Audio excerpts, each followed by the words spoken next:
ॐ नमः श्री संभवे स्वात्मानंद प्रकाश वपुषे अथ शिवसूत्र चैतन्यम् आत्मा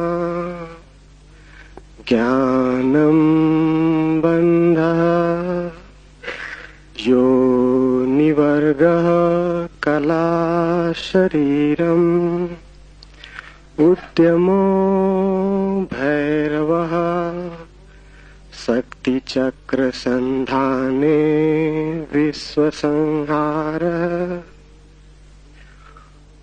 ओम स्वप्रकाश आनंद स्वरूप भगवान शिव को नमन। शिव सूत्र प्रारंभ। चैतन्य आत्मा है, ज्ञान बंध है, योनि वर्ग और कला शरीर है, उद्यम ही भैरव है, शक्ति चक्र के संधान से विश्व का संहार हो जाता है।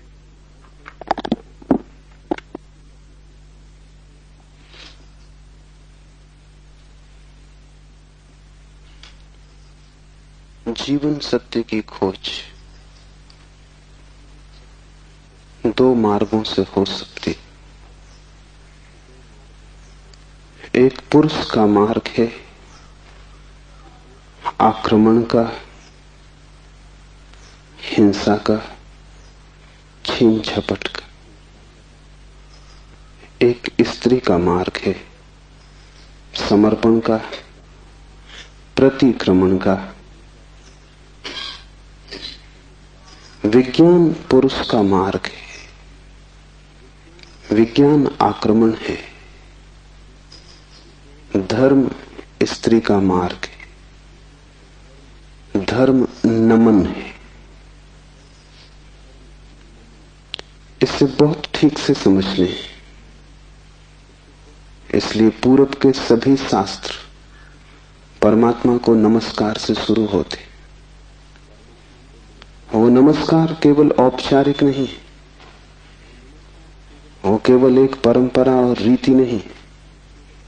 वो नमस्कार इंगित है कि मार्ग समर्पण का है, और जो विनम्र हैं केवल वे ही उपलब्ध हो सकेंगे,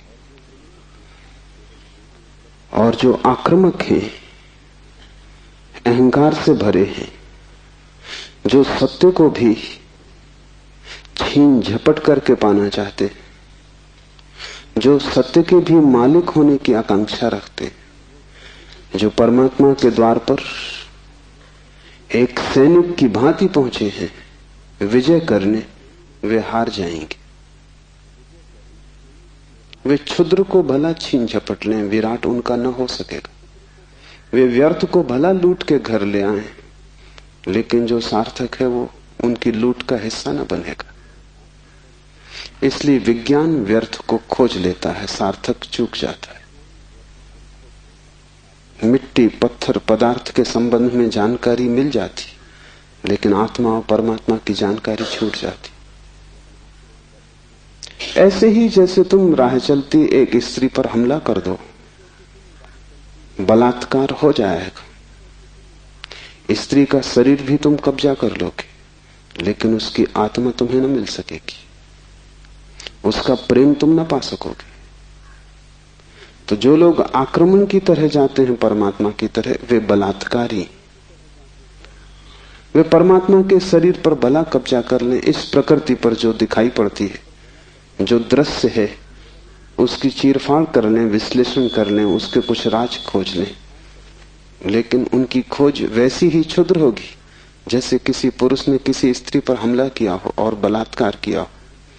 स्त्री का शरीर तो उपलब्ध हो जाएगा, लेकिन उपलब्धि दो कौड़ी की है, क्योंकि उसकी आत्मा को तुम छू भी न पाओगे। और अगर उसकी आत्मा को न छुआ तो उसके भीतर जो प्रेम की संभावना थी, वो जो छिपा था बीज प्रेम का, वो कभी अंकुरित न होगा। उसकी प्रेम की वर्षा तुम्हें न मिल सकेगी। विज्ञान बलात्कार है, वो प्रकृति पर हमला है। जैसे कि प्रकृति कोई शत्रु हो, जैसे कि उसे जीतना है, पराजित करना है। इसलिए विज्ञान तोड़फोड़ में भरोसा करता है, विश्लेषण तोड़फोड़ है, काटपीट में भरोसा करता है।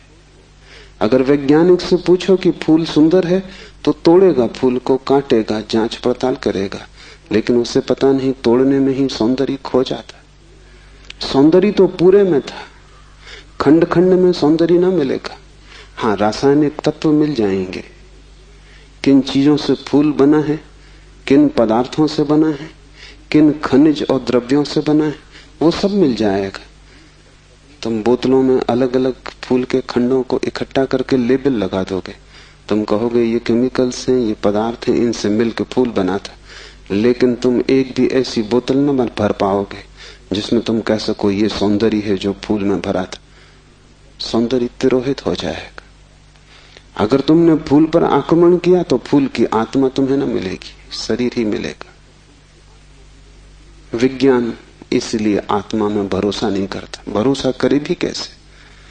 इतनी चेष्टा के बाद भी आत्मा की कोई झलक नहीं मिलती। झलक मिलेगी ही नहीं, इसलिए नहीं कि आत्मा नहीं है, बल्कि तुमने जो ढंग चुना है वो आत्मा को पाने का ढंग नहीं। तुम जिस द्वार से प्रवेश किए हो वो क्षुद्र को पाने का द्वार है। आक्रमण से जो बहुमूल्य है वो नहीं मिल सकता। जीवन का रहस्य तुम्हें मिल सकेगा अगर नमन के द्वार से तुम गए, अगर तुम झुके, तुमने प्रार्थना की, तो तुम प्रेम के केंद्र तक पहुंच पाओगे। परमात्मा को रिझाना करीब करीब एक स्त्री को रिझाने जैसा है। उसके पास अति प्रेमपूर्ण, अति विनम्र, प्रार्थना से भरा हृदय चाहिए। और जल्दी वहां नहीं है। तुमने जल्दी की कि तुम चूके, वहां बड़ा धैर्य चाहिए। तुम्हारी जल्दी और उसका हृदय बंद हो जाएगा, क्योंकि जल्दी भी आक्रमण की खबर। इसलिए जो परमात्मा को खोजने चलते हैं उनके जीवन का ढंग दो शब्दों में समाया हुआ है, प्रार्थना और प्रतीक्षा। प्रार्थना से शास्त्र शुरू होते हैं और प्रतीक्षा पर पूरे होते हैं। प्रार्थना से खोज इसलिए शुरू होती। इस शास्त्र का पहला चरण है ओम स्वप्रकाश आनंद स्वरूप भगवान शिव को नमन। और अब शिव सूत्र प्रारंभ। इस नमन को बहुत गहरे उतर जाने दें, क्योंकि अगर द्वार ही चूक गया तो पीछे महल की जो मैं चर्चा करूंगा वो समझ में ना आएगी। पुरुष को थोड़ा हटाएं, आक्रामक वृत्ति को थोड़ा दूर करें। ये समझ कुछ बुद्धि से आने वाली नहीं, हृदय से आने वाली है। ये समझ कुछ तुम्हारे तर्क पर निर्भर न करेगी, ये तुम्हारे प्रेम पर निर्भर करेगी। इस शास्त्र को तुम समझ पाओगे, लेकिन वो समझ ऐसी न होगी जैसे कोई गणित को समझता है। वो समझ ऐसी होगी जैसे कोई काव्य को समझता है। कविता पर तुम झपट नहीं पड़ते, तुम कविता का धीरे धीरे स्वाद लेते हो, चुस्की लेते हो, जैसे कोई चाय को पीता है। तुम उसे गटक नहीं चाहते, वो कोई कड़वी दवा नहीं है। तुम उसका स्वाद लेते हो, चुस्की लेते हो, धीरे धीरे उसके स्वाद को लीन होने देते हो। और एक ही कविता को समझना हो तो बहुत बार पढ़ना पड़ता है। एक गणित को तुमने एक बार समझ लिया, फिर दोबारा करने की कोई जरूरत नहीं रह जाती। गणित समाप्त हो गया। कविता कभी भी समाप्त नहीं होती, क्योंकि हृदय का कोई और छोर नहीं। और तुम जितना ही प्रेम करते हो उतना ही उद्घाटित होता है। इसलिए पूर्व में हम शास्त्र का अध्ययन नहीं करते, हम शास्त्र का पाठ करते। अध्ययन शास्त्र का हो भी नहीं सकता। अध्ययन का अर्थ है एक बार समझ लिया फिर कचरे में फेंक दिया। जैसे कि बात खत्म होगी, जब समझ ही लिया तब दोबारा क्या करना है। पाठ का अर्थ होता है समझ बुद्धि की होती तो एक बार में पूरी हो जाती, इसकी तो चुस्कियां बार बार लेनी पड़ेंगी। इसे तो जाने अनजाने न मान कितनी बार दोहराना पड़ेगा। इसे बहुत से भाव क्षणों में, बहुत सी मनोदशाओं में, कभी सुबह जब सूरज उगता है तब, कभी रात जब सब अंधकार हो जाता है तब, कभी मन जब प्रफुल्लित होता है तब, और कभी मन जब उदासी से भरा होता है तब, विभिन्न चित्त की दशाओं में, विभिन्न मनोक्षणों में इसमें उतरना होगा। तब इसके सभी पहलू धीरे धीरे प्रकट होंगे। फिर भी तुम इसे चुकता न कर पाओगे। कोई शास्त्र कभी चुकता नहीं। जितना ही तुम पाओगे कि खोज लिया, उतना ही तुम पाओगे खोज के लिए और भी ज्यादा बाकी रह गया। जितने तुम गहरे उतरोगे पाओगे गहराई बढ़ती चली जाती है। शास्त्र को कभी पाठ ही चुका नहीं पाता। पाठ का मतलब ही यही है कि बार बार, बहुत बार। पश्चिम इस बात को समझ भी नहीं पाता। उनकी पकड़ के बाहर है कि लोग गीता को हजारों साल से क्यों पढ़ रहे हैं, और एक ही आदमी रोज सुबह उठ के गीता पढ़ लेता है। पागल हो गया है। उनको ख्याल में नहीं कि पाठ की प्रक्रिया हृदय में उतारने की प्रक्रिया है। उसका समझ से बहुत वास्ता नहीं है, स्वाद से वास्ता है। तर्क और गणित और हिसाब से उसका कोई भी संबंध नहीं है। उसका संबंध तो अपने हृदय को और उसके बीच की जो दूरी है उसको मिटाने से। धीरे धीरे हम इतने लीन हो जाएं उसमें कि पाठी और पाठ एक हो जाए। पता ही न चले कि कौन गीता है और कौन गीता का पाठी। ऐसे भाव से जो चले, ये स्त्री का भाव है। ये समर्पण की धारा है।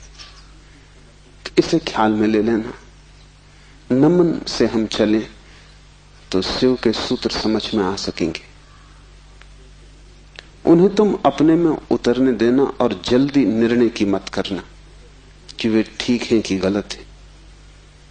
क्योंकि सूत्रों के संबंध में एक बात ख्याल रख लेना,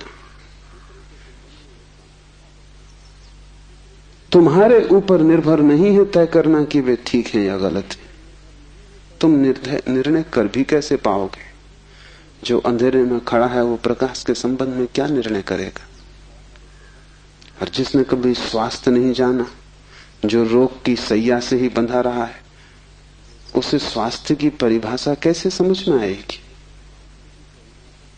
जिसने कभी प्रेम की स्फुरना नहीं पहचानी और जो जीवन भर घृणा, ईर्षा और द्वेष में जिया है, वो प्रेम की कविता तो पढ़ सकता है क्योंकि शब्द उसकी समझ में आ जाएंगे, लेकिन शब्दों में जो छिपा है, अंतर गुम्फित है, वो द्वार तो उसके लिए बंद ही रहेगा।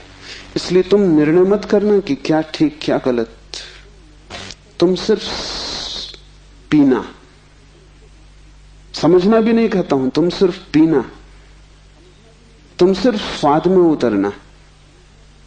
और अगर वो स्वाद तुम्हारे भीतर रहस्य के लोग खोलने लगे, और वो स्वाद अगर तुम्हारे भीतर नई सुगंध को जन्म दे दे, और तुम पाओ कि क्षण भर को भी सही तुम्हारे दुर्गंध का व्यक्तित्व विलीन हो गया है, तुम्हारे भीतर कोई फूल खिला है और तुम सुगंधित हुए हो, क्षण भर को भी तुम पाओ कि तुम अंधकार नहीं हो, कोई दिया जल गया है, एक झलक मिली जैसे अंधेरे में बिजली कौंध गई हो, उसी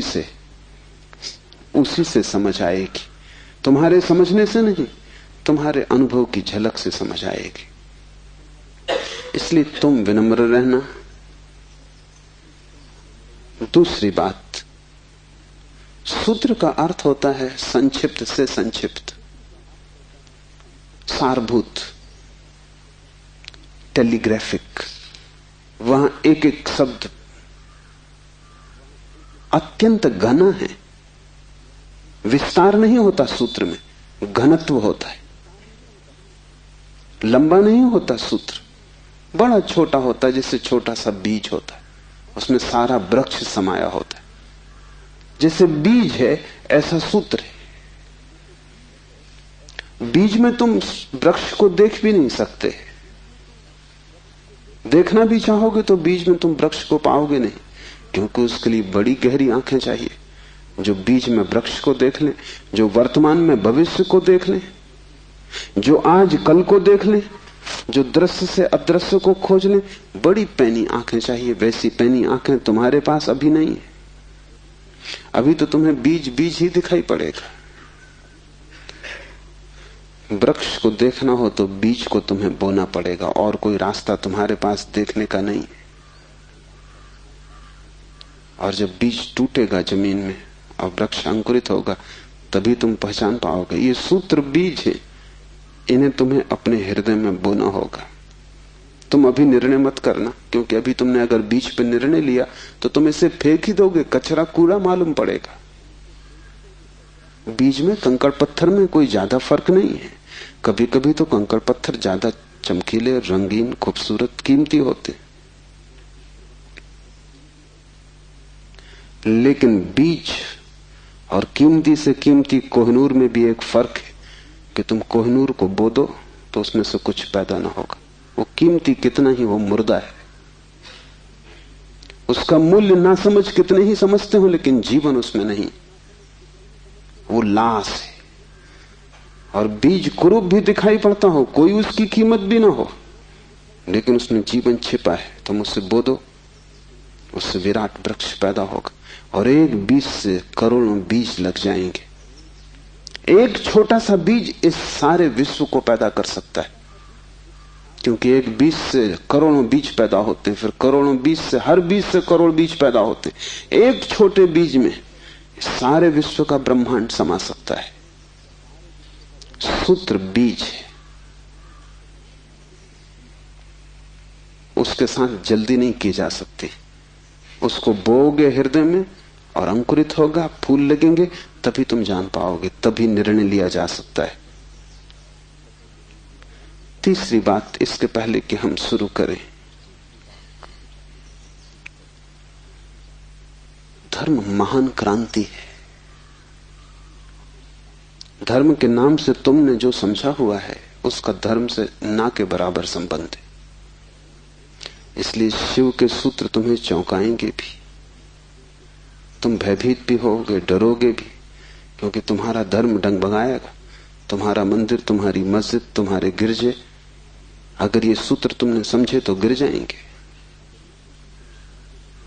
तुम उन्हें बचाने की कोशिश में मत लगना, क्योंकि वे बचे भी रहें तो भी उनसे तुम्हें कुछ भी मिला नहीं। तुम उनमें जी ही रहे हो और तुम मुर्दा हो। मंदिर काफी सजे हैं, लेकिन तुम्हारे जीवन में कोई भी खुशी की किरण नहीं। मंदिर में काफी रोशनी, उससे तुम्हारे जीवन का अंधकार नहीं मिटता। तो उससे भयभीत मत होना, क्योंकि सूत्र तुम्हें कठिनाई में तो डालेंगे ही, क्योंकि शिव कोई पुरोहित नहीं है। पुरोहित की भाषा तुम्हें हमेशा संतोषदायी मालूम पड़ती, क्योंकि पुरोहित को तुम्हारा शोषण करना है। पुरोहित तुम्हें बदलने को उत्सुक नहीं है। तुम जैसे हो ऐसे ही रहो, इसी में उसका लाभ है। तुम जैसे हो रुग्ण बीमार, ऐसे ही रहो, इसी में उसका व्यवसाय है। मैंने सुना है एक डॉक्टर ने अपने लड़के को पढ़ाया, पढ़ लिख के घर आया, पिता ने कभी छुट्टी भी ना ली थी, तो उसने कहा कि अब तू मेरी कारोबार को संभाल और मैं 3 महीने विश्राम कर लूं। जीवन भर सिर्फ मैंने कमाया है, कभी विश्राम नहीं लिया। वो विश्व की यात्रा पर निकल गया। 3 महीने बाद लौटा तो उसने अपने लड़के से पूछा कि सब ठीक चल रहा है। उसके लड़के ने कहा कि बिल्कुल ठीक चल रहा है। आप हैरान होंगे कि जिन मरीजों को आप जीवन भर में ठीक न कर पाए, उनको मैंने 3 महीने में ठीक कर दिया। पिता ने सिर ठोक लिया। उसने कहा, मूढ़, वही हमारा व्यवसाय थे। क्या मैं उनको ठीक नहीं कर सकता था? तेरी पढ़ाई कहां से आती थी?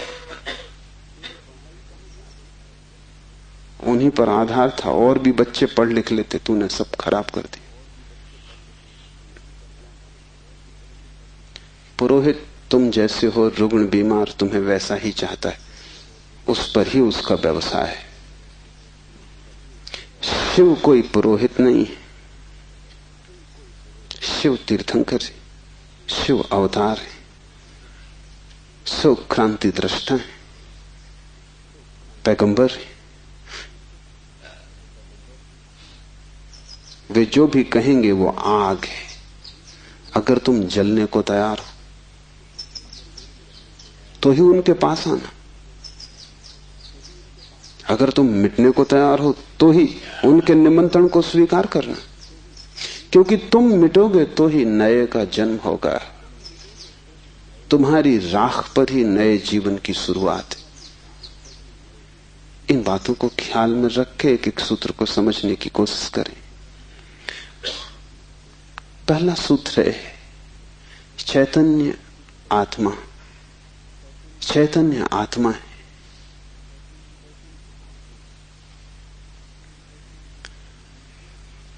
चैतन्य हम सभी हैं, लेकिन आत्मा का हमें कोई पता नहीं चलता। अगर चैतन्य ही आत्मा है तो हम सभी को पता चल जाना चाहिए। हम सब चैतन्य हैं,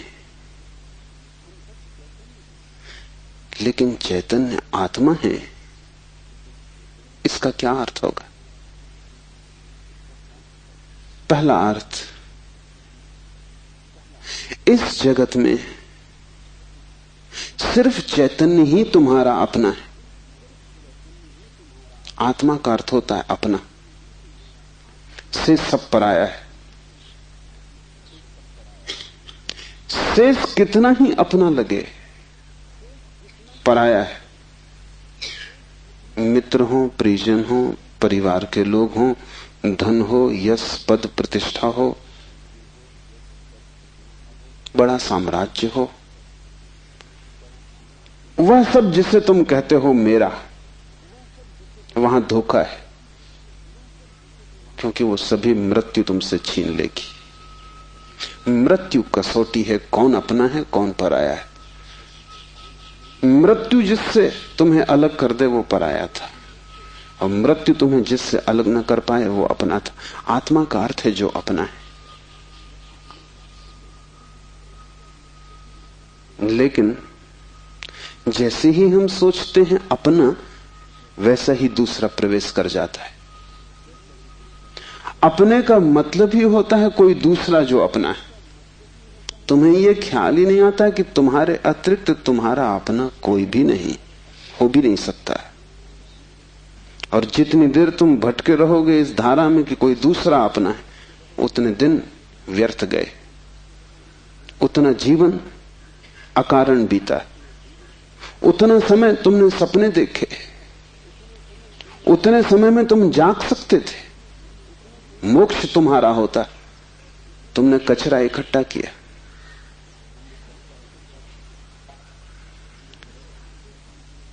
सिर्फ तुम ही तुम्हारे हो, यह पहला सूत्र। मेरे अतिरिक्त मेरा कोई भी नहीं, ये बड़ा क्रांतिकारी सूत्र है, बड़ा समाज विरोधी, क्योंकि समाज जीता इसी आधार पर है कि दूसरे अपने हैं, जाति के लोग अपने हैं, देश के लोग अपने हैं। मेरा देश, मेरी जाति, मेरा धर्म, मेरा परिवार, मेरे का सारा खेल। समाज जीता है मेरी की धारणा पर। इसलिए धर्म समाज विरोधी तत्व है। धर्म समाज से छुटकारा है, दूसरे से छुटकारा है। और धर्म कहता है कि तुम्हारे अतिरिक्त तुम्हारा और कोई भी नहीं। ऊपर से देखने पर बड़ा स्वार्थी वचन मालूम पड़ेगा, क्योंकि ये बात हुई कि बस हम ही अपने हैं, तो तत्क्षण हमें लगता है ये तो स्वार्थ की बात हुई। ये स्वार्थ की बात नहीं। अगर ये तुम्हें ख्याल में आ जाए तो ही तुम्हारे जीवन में परार्थ और परमार्थ पैदा होगा, क्योंकि जो अभी आत्मा के भाव से ही नहीं भरा है उसके जीवन में कोई परार्थ और कोई परमार्थ नहीं हो सकता। तुम कहते हो दूसरों को मेरा, लेकिन मेरा कह के तुम करते क्या हो? मेरा कह के तुम उन्हें चूसते हो। मेरा तुम्हारा शोषण का हिस्सा है, फैलाव है। जिसको भी तुम मेरा कहते हो तुम उसे गुलाम बनाते हो, तुम उसे अपने परिग्रह में परिवर्तित कर देते हो। मेरी पत्नी, मेरा पति, मेरा बेटा, मेरा पिता, तुम करते क्या हो? इस मेरे के पीछे, इस मेरे के पर्दे के पीछे तुम्हारे संबंध का मूल आधार क्या है? तुम चूसते हो, तुम शोषण करते हो, तुम दूसरे का उपयोग करते हो।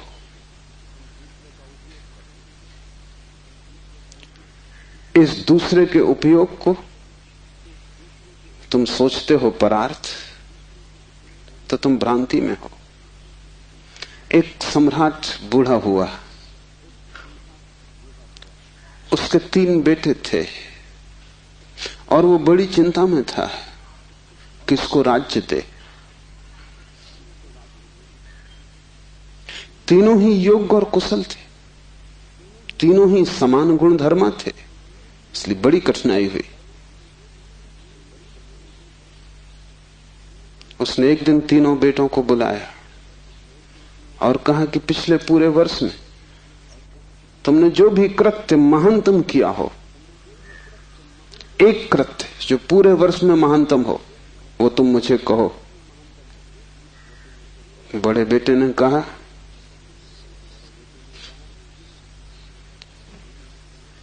कि गांव का जो सबसे बड़ा धनपति है वो तीर्थ यात्रा पर जा रहा था। उसने करोड़ों रुपए के हीरे जवाहरात बिना गिने, बिना किसी हिसाब किताब के, बिना किसी दस्तखत लिए मेरे पास रख दिए और कहा कि जब मैं लौट आऊंगा तीर्थ यात्रा से मुझे वापस लौटा देना। चाहता मैं तो पूरे भी पा जा सकता था, क्योंकि न कोई लिखा पड़ी थी, न कोई गवाह था। इतना भी न करता तो थोड़े बहुत बहुमूल्य हीरे में बचा लेता तो कोई कठिनाई न थी, क्योंकि उस आदमी ने ना तो गिने थे और ना कोई संख्या रखी थी। लेकिन मैंने सब जैसी की जैसी थैली वापस लौटा दी। पिता ने कहा तुमने भला किया, लेकिन मैं तुमसे पूछता हूं कि अगर तुमने कुछ रख लिए होते तो तुम्हें पश्चाताप, गिलानी, अपराध का भाव पकड़ता या नहीं? उस बेटे ने कहा निश्चित पकड़ता। तो बाप ने कहा इसमें परोपकार कुछ भी ना हुआ, तुम सिर्फ अपने पश्चाताप, अपनी पीड़ा से बचने के लिए ये किए हो। इसमें परोपकार क्या हुआ? हीरे बचाते तो ग्लानि मन को पीड़ा देती, कांटे की तरह चुभती, उस कांटे से बचने के लिए तुमने हीरे वापस दिए। काम तुमने अच्छा किया, ठीक है, लेकिन परोपकार कुछ भी ना हुआ।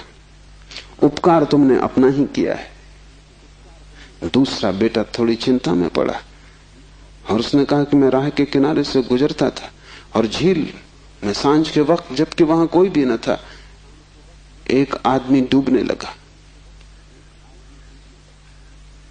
चाहता तो मैं अपने रास्ते चला जाता, सुना अनसुना कर देता, लेकिन मैंने तत्क्षण छलांग मारी, अपने जीवन को खतरे में डाला और उस आदमी को बाहर निकाला।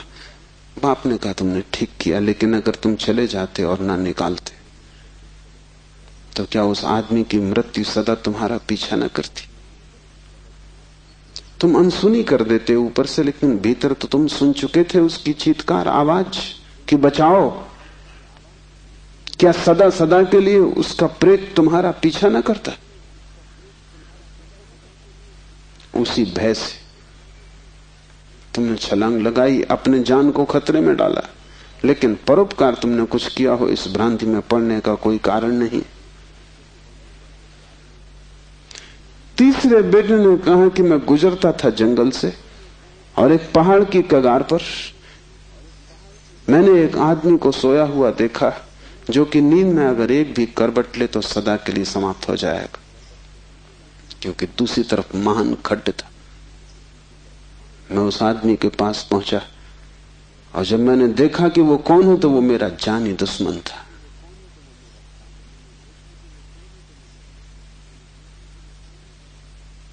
मैं चुपचाप अपने रास्ते पे जा सकता था।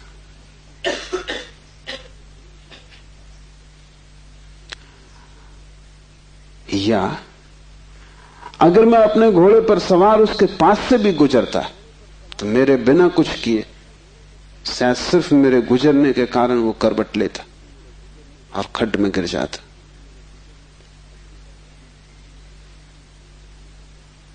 लेकिन मैं आहिस्ते से जमीन पर सरकता हुआ उसके पास पहुंचा कि कहीं मेरी आहट में वो गिर न जाए। और ये भी मैं जानता था कि वो आदमी बुरा है, मेरे बचाने में भी वो मुझे गालियां ही देगा। उसे मैंने हिलाया, आहिस्ते से जगाया, और वो आदमी गांव में मेरे खिलाफ बोलता फिर रहा है, क्योंकि वो आदमी कहता है मैं मरने ही वहां गया था। इस आदमी ने वहां भी मेरा पीछा किया। ये जीने तो देता ही नहीं, इसने मरने भी न दिया।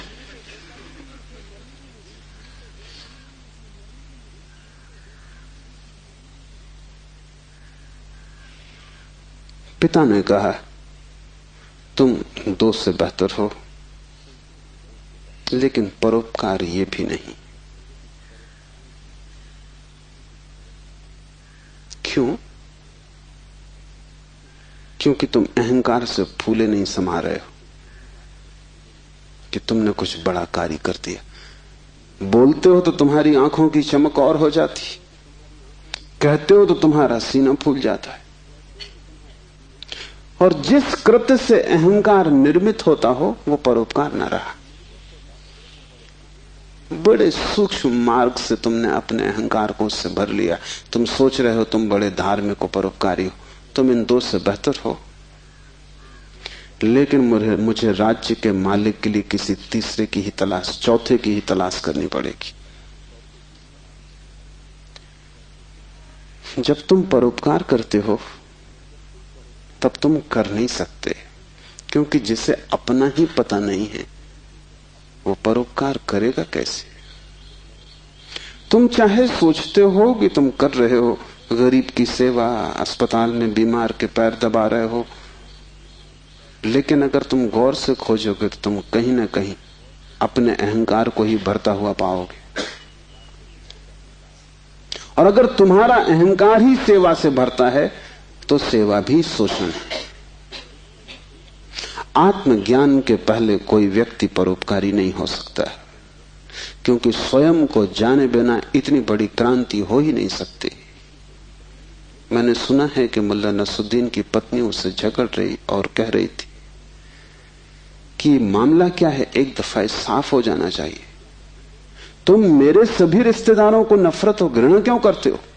नसरुद्दीन ने कहा यह बात गलत है, ये बात तथ्यगत भी नहीं है, और मैं इसका प्रमाण है मेरे पास। और प्रमाण यह है कि मैं तुम्हारी सास को अपनी सास से ज्यादा चाहता हूं।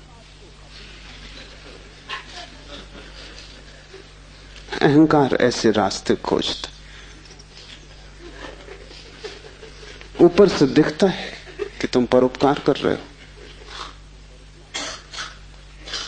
लेकिन भीतर तुम ही खड़े होते हो। और जितनी सूक्ष्म हो जाती है यात्रा, उतनी ही पकड़ के बाहर हो जाती। दूसरे तो पकड़ ही नहीं पाते, तुम भी नहीं पकड़ पाते हो। दूसरे तो धोखे में पड़ते ही हैं, तुम भी अपने दिए धोखे में घूम जाते हो, भटक जाते हो। हम सभी ने अपनी अपनी भूल भुलैया बना ली। उसमें हमने दूसरों को धोखा देने के लिए ही शुरू किया था सारा उपाय, आयोजन। ये हमने कभी सोचा न था कि अपनी बनाई भूल भुलैया में हम खुद ही खो जाएंगे, लेकिन हम खो गए। पहली बात स्मरण रखो, तुम्हारे अतिरिक्त तुम्हारा कोई भी नहीं है। जैसे ही यह स्मरण सघन होता है कि चैतन्य ही आत्मा है, बस चैतन्य ही मैं हूं और सब पर है, पराया है, विजाती है। वैसे ही तुम्हारे जीवन में क्रांति की पहली किरण प्रविष्ट हो जाती, वैसे ही तुम्हारे और समाज के बीच एक दरार पड़ जाती, वैसे ही तुम्हारे और तुम्हारे संबंधों के बीच एक दरार पड़ जाती। लेकिन आदमी अपनी तरफ देखना नहीं चाहता।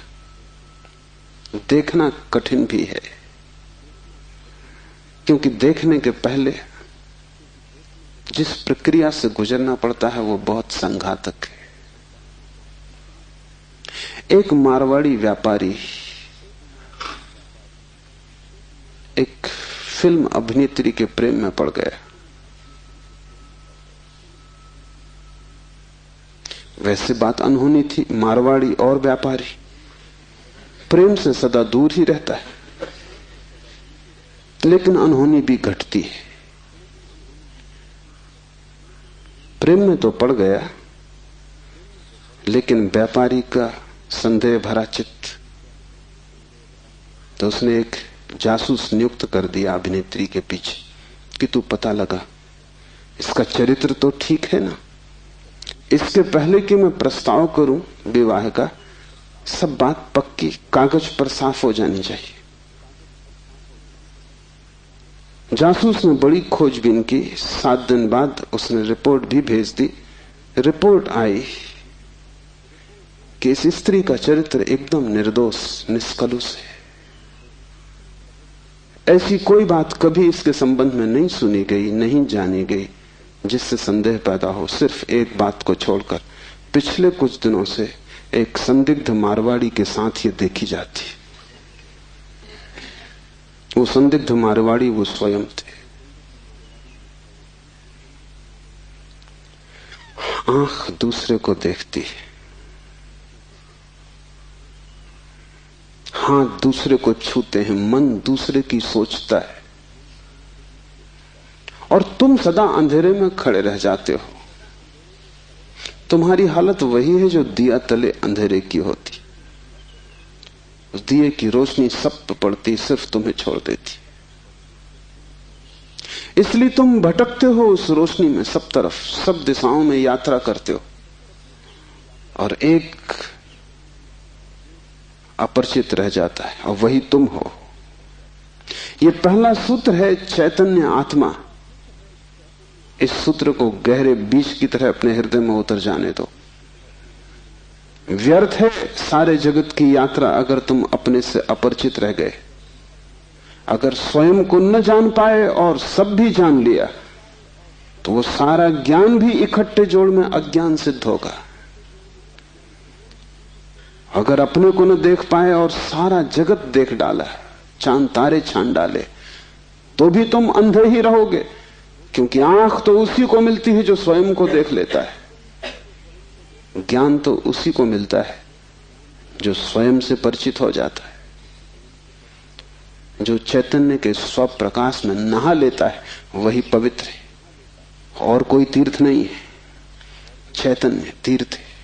और चैतन्य तुम्हारा स्वभाव है, उससे तुम क्षण भर को भी पार नहीं गए हो, लेकिन दिया तले अंधेरा है। तुम उससे दूर जा भी नहीं सकते, चाहो तो भी, लेकिन भ्रम पैदा हो सकता है कि तुम बहुत दूर चले गए हो। तुम सपना देख सकते हो संसार में, लेकिन सपना सत्य नहीं हो सकता। सत्य तो सिर्फ एक बात है, वो है तुम्हारा चैतन्य स्वभाव। चैतन्य आत्मा है, तो पहली तो बात कि मेरा सिवाय चैतन्य के और कोई भी नहीं।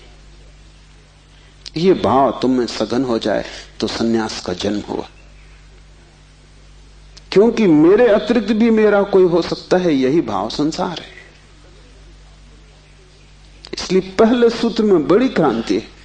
पहली चिंगारी शिव फेंकते हैं तुम्हारी तरफ, और वो ये है कि तुम जान लो कि तुम ही बस तुम्हारे हो, बाकी कोई तुम्हारा नहीं।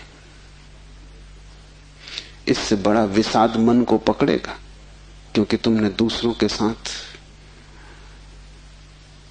बड़े संबंध बना रखे, बड़े सपने संजो रखे हैं, दूसरों के साथ तुम्हारी बड़ी आशाएं जुड़ी हैं।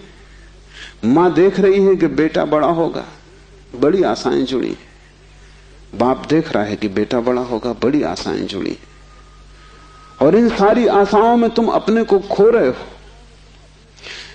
यही तुम्हारे पिता भी इन्हीं आशाओं को कर करके समाप्त हुए तुम्हारे लिए। तुमसे क्या उन्हें मिला?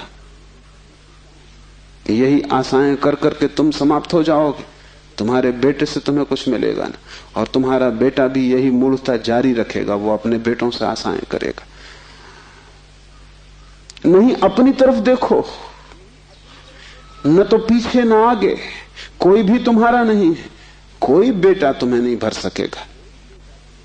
कोई संबंध तुम्हारी आत्मा नहीं बन सकता। तुम्हारे अतिरिक्त तुम्हारा कोई मित्र नहीं।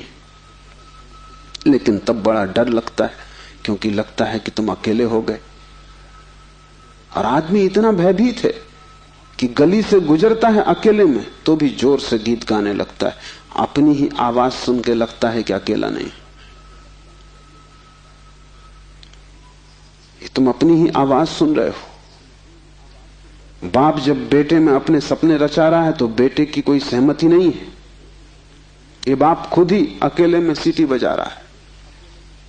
इसलिए दुखी होगा कल, क्योंकि इसने जिंदगी भर सपने रचाए और ये सोचता है कि बेटा भी यही सपने देख रहा है। ये गलती में, बेटा अपने सपने देखेगा। तुम अपने सपने देख रहे हो, तुम्हारे बाप ने अपने सपने देखे थे। ये कहीं मिलते नहीं। हर बाप दुखी मरता है। क्या कारण होगा?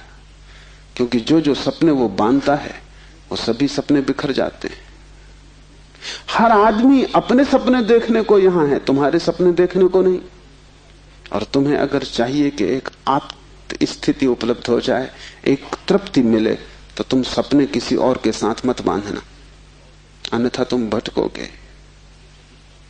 संसार का इतना ही अर्थ है कि तुमने अपने सपनों की नाव दूसरों के साथ बांध रखी। संन्यास का अर्थ है कि तुम जाग गए और तुमने एक बात स्वीकार कर ली, कितनी ही कष्टकर हो, कितनी ही दुखपूर्ण मालूम पड़े प्रथम, और कितना ही संघातक पीड़ा अनुभव हो, कि तुम अकेले हो। सब संग साथ झूठा है। इसका यह अर्थ नहीं कि तुम भाग जाओ हिमालय, क्योंकि जो हिमालय की तरफ भाग रहा है उसे अभी संग साथ सार्थक है, झूठा नहीं हुआ। क्योंकि जो चीज झूठ हो गई उससे भागने में भी कोई सार्थकता नहीं। कोई भी सुबह जाग के भागता तो नहीं कि सपना झूठा है, भागूं इस घर से। सपना झूठा हो गया, बात खत्म हो गई, उसमें भागना क्या है? लेकिन एक आदमी है जो भाग रहा है पत्नी से, बच्चों से। इसका भागना बताता है, इसने सुन लिया होगा कि सपना झूठा है, लेकिन अभी इसे खुद पता नहीं चला। कल तक ये पत्नी की तरफ भागता था, पत्नी की तरफ पीठ करके भागता है, लेकिन दोनों ही अर्थों में पत्नी सार्थक थी।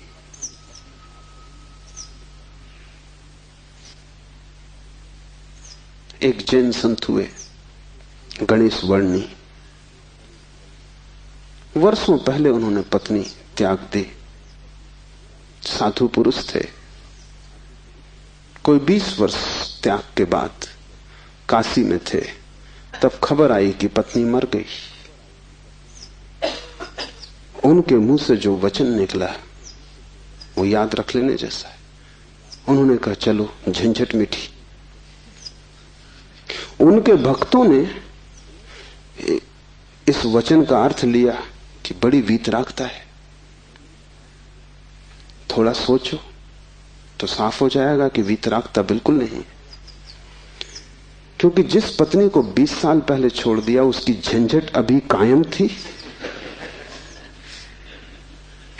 तो ही मिट सकती है। गणित बिल्कुल सीधा और साफ है। ये पत्नी जो 20 साल पहले छोड़ दी, किसी न किसी तरह छाया की तरह पीछे चल रही होगी, ये मन में कहीं सवार होगी। इसका उपद्रव कायम था, 20 साल भी इसके उपद्रव को मिटा नहीं पाए थे छोड़ने के बाद। ये मन सतत सोचता रहा होगा, पक्ष में विपक्ष में। पत्नी के मरने पर ये वचन कि चलो झंझट मिटी, पत्नी के संबंध में कुछ भी नहीं बताते, सिर्फ पति के संबंध में बताते कि आदमी भाग तो गया छोड़कर, लेकिन छोड़ ना पाया।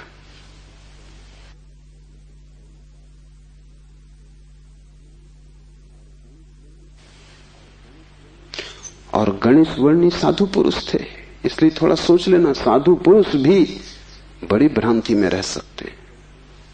उनके चरित्र में, आचरण में कोई भूल चूक न थी। वे मर्यादा के पुरुष थे, ठीक ठीक नियम से चलते थे। वहां कोई जरा भी दरार नहीं पा सकता, जरा त्रुटि नहीं पा सकता। सब आचरण ठीक था, साधुता पूरी थी। फिर भी भीतर कोई बात चूक गई। हिमालय पहुंच गए, झंझट सांस चली गई। फिर दूसरी बात भी समझ लेने जैसी है, और वो ये कि अगर पत्नी के मरने पर पहला ख्याल ही आया कि झंझट मिटी, तो कहीं जाने अनजाने अचेतन में पत्नी की मृत्यु की आकांक्षा भी छिपी रही होगी। वो जरा गहरा किसी तल पर पत्नी मिट जाए, न हो, समाप्त हो जाए, ये तो हिंसा हो गई। लेकिन एक एक वचन भी अकारण नहीं आता, आसमान से नहीं आता। एक एक वचन भी भीतर से आता। और ऐसे क्षणों में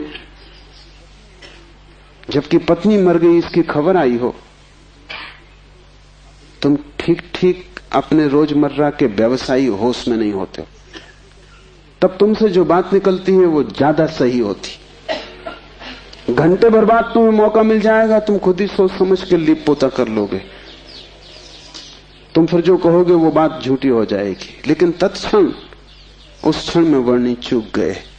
वो जो 20 साल से उन्होंने चारों तरफ साधुता का व्यवस्था कर रखी थी, उस क्षण में भूल गए। जब वर्णी को ऐसा घट सकता है तो तुम्हें तो सहज ही घट सकता है। भागने से कुछ भी ना होगा, भागकर कोई भी कभी भाग नहीं पाया। लेकिन भक्त इसको न देख पाएंगे। उन्होंने तो वर्णी की कथा में इसको बड़े बहुमूल्य वचन की तरह संग्रहित किया है, ये सोच के कि देखो आदमी कैसा वीतराग है।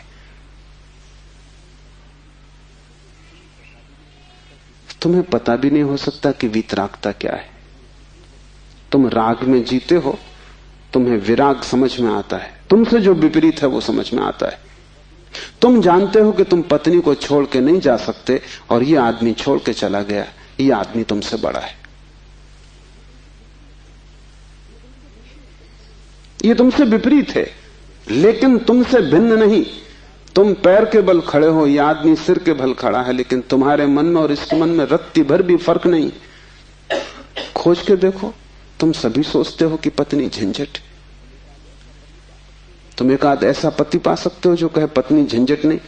पत्नी के सामने मत पूछना, एकांत में अकेले। मुल्ला नसरुद्दीन ने मुझे कहा है कि मैं भी कभी सुखी था, लेकिन ये मुझे पता ही तब चला जब मैंने विवाह कर लिया, और तब फिर बहुत देर हो चुकी थी। मैं भी कभी सुखी था, ये पता मुझे तब चला जब मैंने विवाह कर लिया, लेकिन तब तक तो बहुत देर हो चुकी थी, सुख हाथ से जा चुका था। पति को गहराई में पूछो तो ऐसा पति खोजना कठिन है जिसने कई बार पत्नी की हत्या करने का विचार न किया हो, सपने न देखे हो कि मार डाला पत्नी को। सुबह उठ के वो भी कहेगा कैसा बेहुदा सपना, लेकिन अचेतन आकांक्षा है। जिससे झंझट पैदा होती है उसे मिटा देने का मन सीधा तर्क है, लेकिन झंझट दूसरे से कभी पैदा होती ही नहीं। पत्नी में अगर कोई उपद्रव होता तो कौन तुम्हें रोकता था? तुम सब भाग गए होते हिमालय। उपद्रव पत्नी में नहीं है, क्योंकि तुम हिमालय जाके फिर पत्नी खोज लोगे। उपद्रव तुम्हारे भीतर है। तुम अकेले नहीं रह सकते, तुम्हें कोई दूसरा चाहिए। अकेले में तुम डरते हो, कोई दूसरा, तब तुम निश्चिंत मालूम पड़ते हो। क्यों? दूसरे की मौजूदगी से आश्वासन मिलता है। दुख में सुख में कोई साथी है, जीवन में मृत्यु में कोई साथी है। लेकिन अकेलापन स्वभाव है।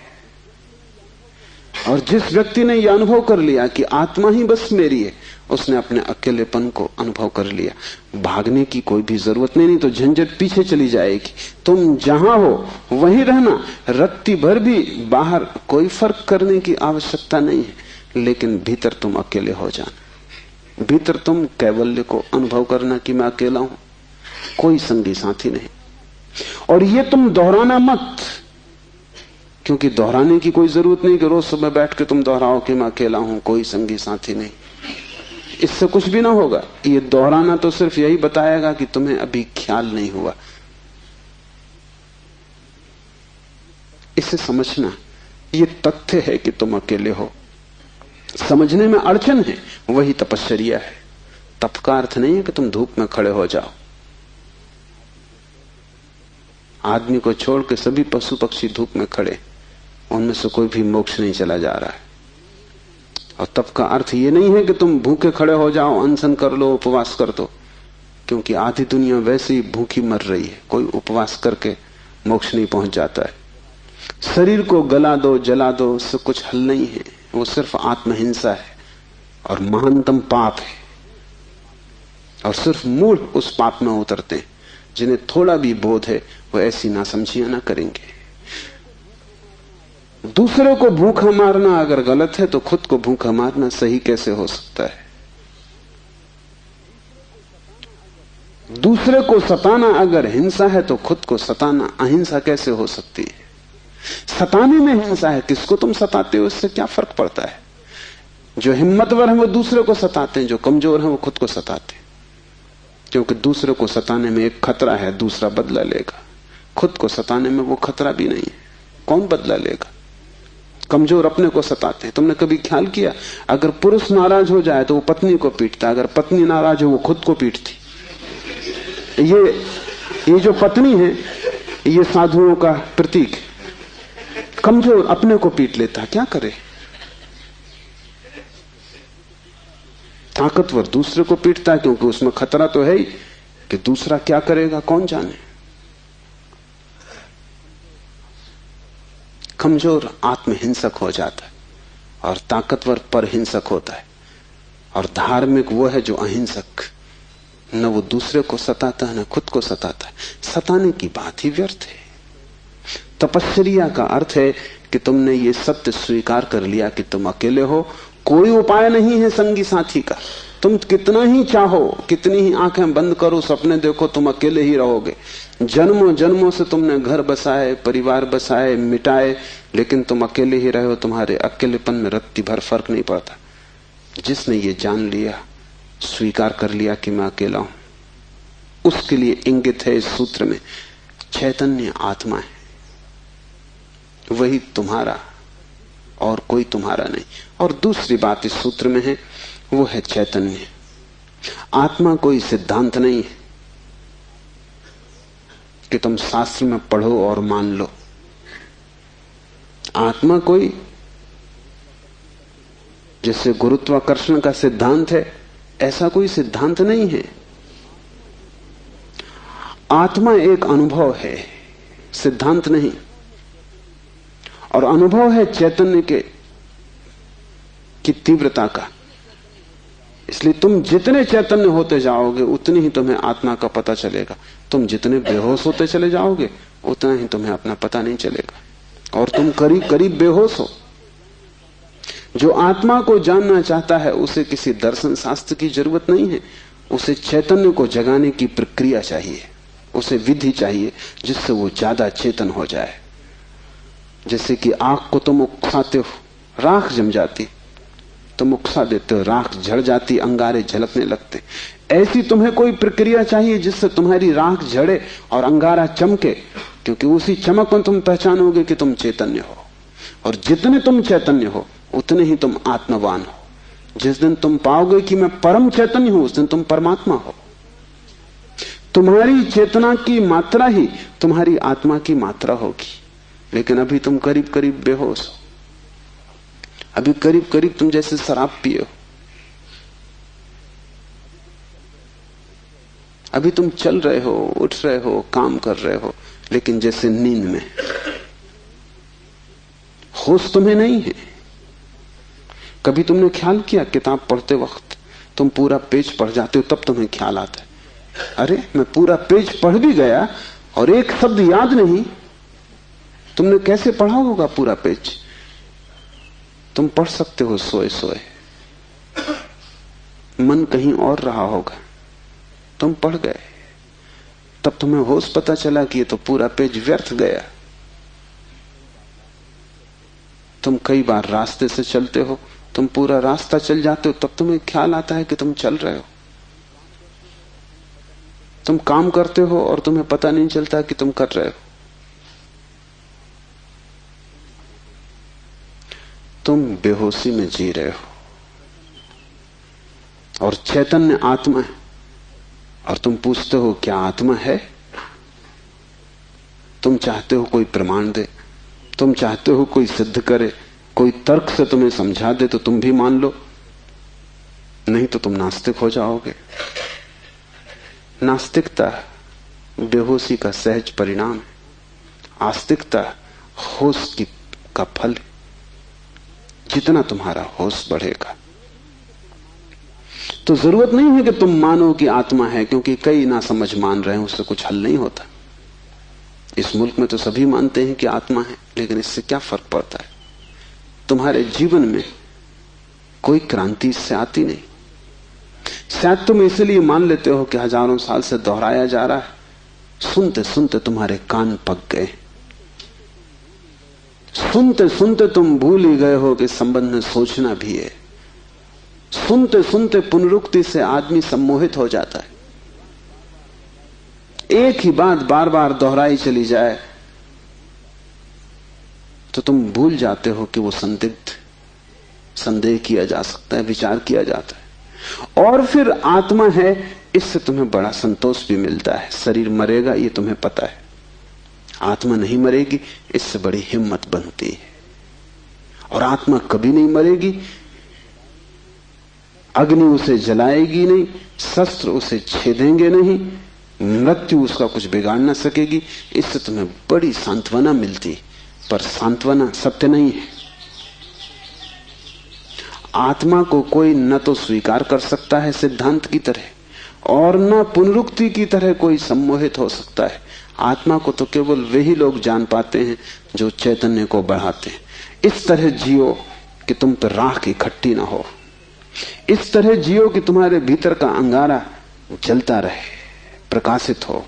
इस तरह जियो कि प्रति क्षण तुम होश में रहो, बेहोश नहीं।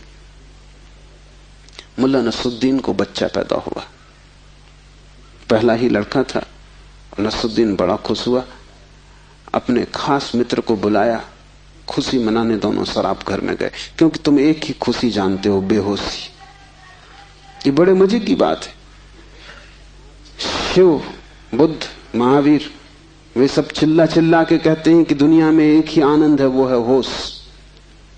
और तुम एक ही सुख जानते हो, वो है बेहोशी। या तो तुम ठीक हो या वो ठीक है, दोनों तो ठीक नहीं हो सकते।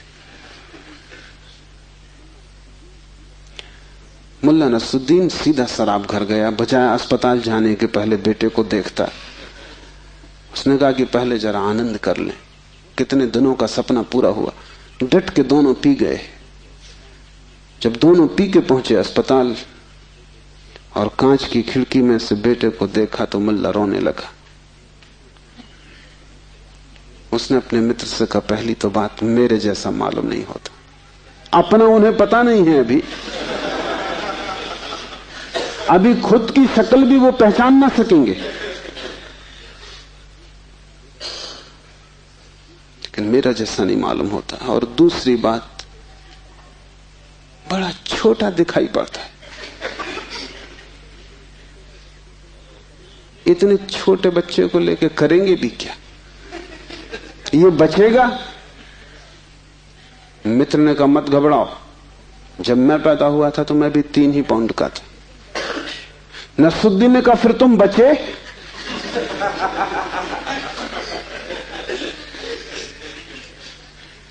मित्र सोचने लगा, क्योंकि वो भी बेहोशी में था। उसने कहा पक्का नहीं कह सकता।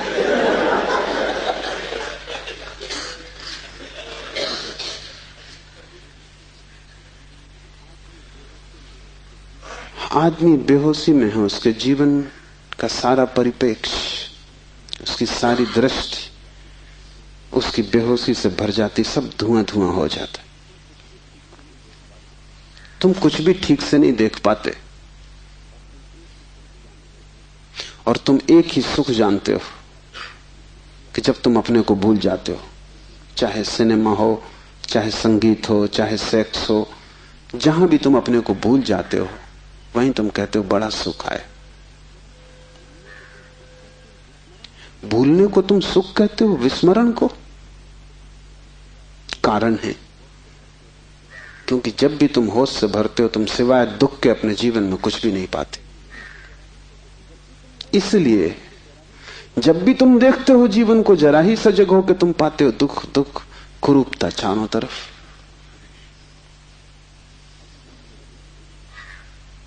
एक मेरे मित्र अविवाहित ही रह गए, उनसे मैंने पूछा कि क्या हुआ, कैसे चूक गए? तो उन्होंने कहा कि बड़ी अड़चन आई। जिस स्त्री को मैं प्रेम करता था, जब मैं शराब पी लेता तब वो मुझे सुंदर मालूम पड़ती, तब मैं शादी करने को राजी, लेकिन तब वो राजी नहीं। और जब मैं होश में होता तब मैं राजी नहीं, तब वो राजी होती थी।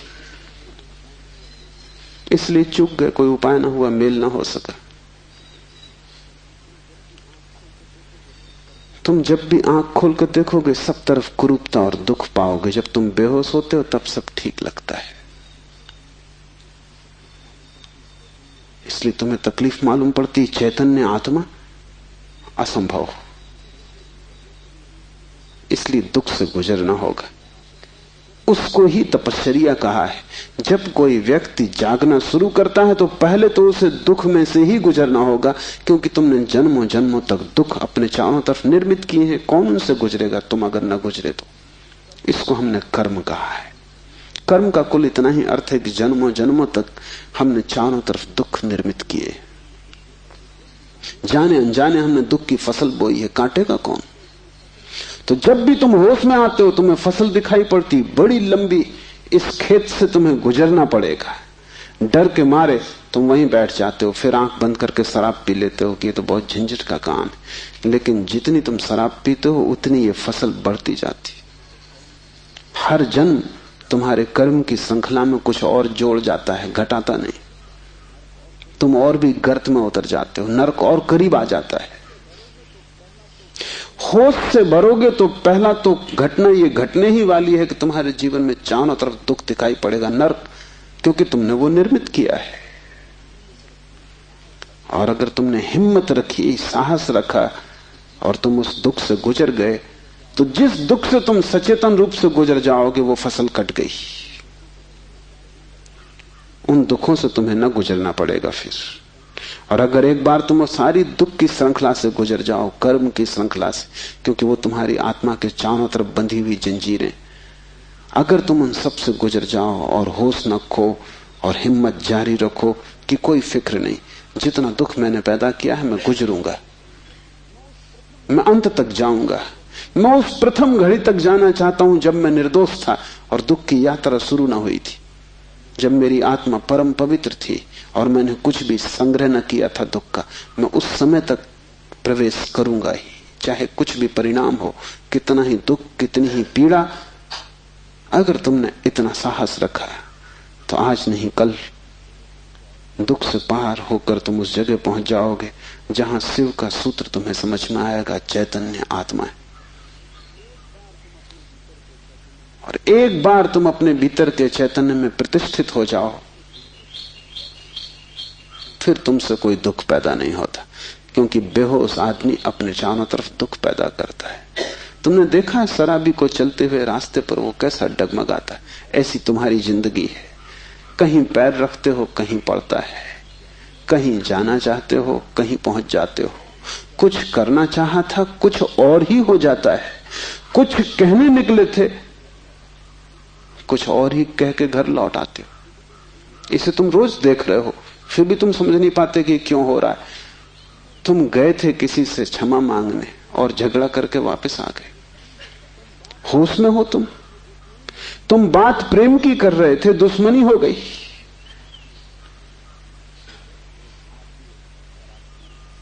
एक आदमी शराब पिए आकाश की तरफ देखता हुआ चला जा रहा था। एक कार उसके पास से निकली, बामुश्किल ड्राइवर बचा पाया। गाड़ी रोक के ड्राइवर ने कहा, महानुभाव,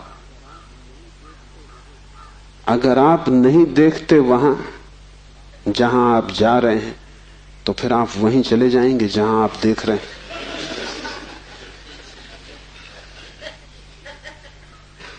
और हम सब, हमें कुछ पता भी नहीं कि हम कहां जा रहे हैं, क्यों जा रहे हैं, कहां देख रहे हैं, क्यों देख रहे हैं, चले जा रहे हैं।